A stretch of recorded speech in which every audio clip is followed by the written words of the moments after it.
Friday or lose on Friday. So, we're just going to go out and have fun and relish in the opportunity to play in a big game. Welcome back in. UK Defensive Coordinator Mike Archer's here with us. Mike, talk, if you would, about the off week. You guys were able to get out on the road a little bit, but also able to get back and emphasize physical football with this football team. Well, Dave, the 2 days that we had last week, we went back to like we do in spring. It was a good physical practice. We did a lot of fundamentals. We did our Wildcat drill, which is basically line up against somebody and see who's going to win the one-on-one battle. And, it was good. Our players enjoyed it. They wanted to do more of it.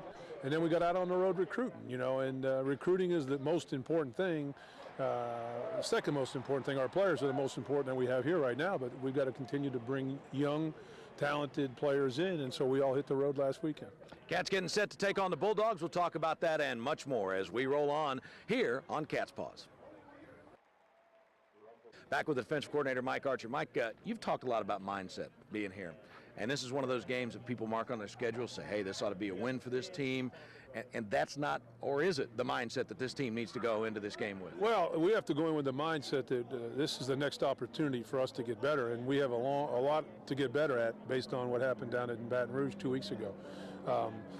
Mississippi State has made a lot of improvement now that Hennig's back playing quarterback. They beat Jacksonville State 35-3 2 weeks ago.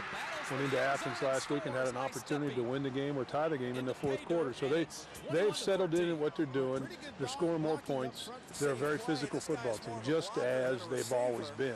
And, that's the thing that we talked about in this open day. We've got to get our physical nature back to our defense. We didn't do that, obviously, at LSU. We did it a little bit in South Carolina, but we got to get back to being the team that we were. Getting some guys back healthy, I think, is going to help us up front, and hopefully we can get it back. All right, we're coming back to wrap things up, talk a little more about the Bulldogs, and we continue here on Cats Pause.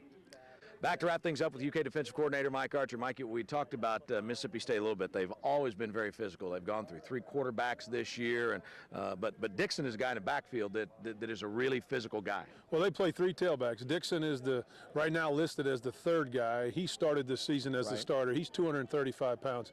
He is their leading rusher based on attempts and rushes.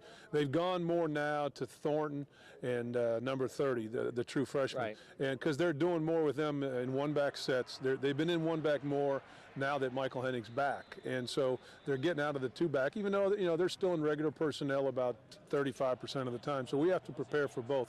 But he's a horse. I mean, he scored 2 touchdowns last week down in Athens, ran over a couple Georgia Bulldogs. So I think our guys understand they're going to play against a pretty good back. Yeah, a pretty good back, but as you said, whether Jackie's been there, whoever's been the coach there, they have always, first and foremost, been a big physical football team. Yeah, their offensive line, I think, averages about 307 across the front.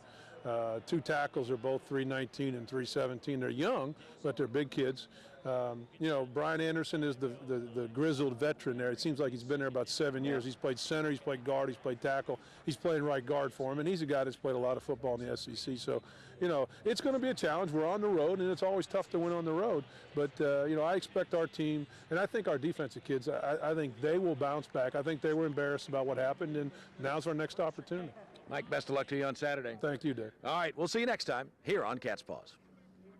4 lengths to swing it on the outside of Mini Mom, and then Swift Temper and Caterbug is last. Street Sounds alongside of favorite Audacious Chloe at the 8th pole. Gap of 2 more lengths.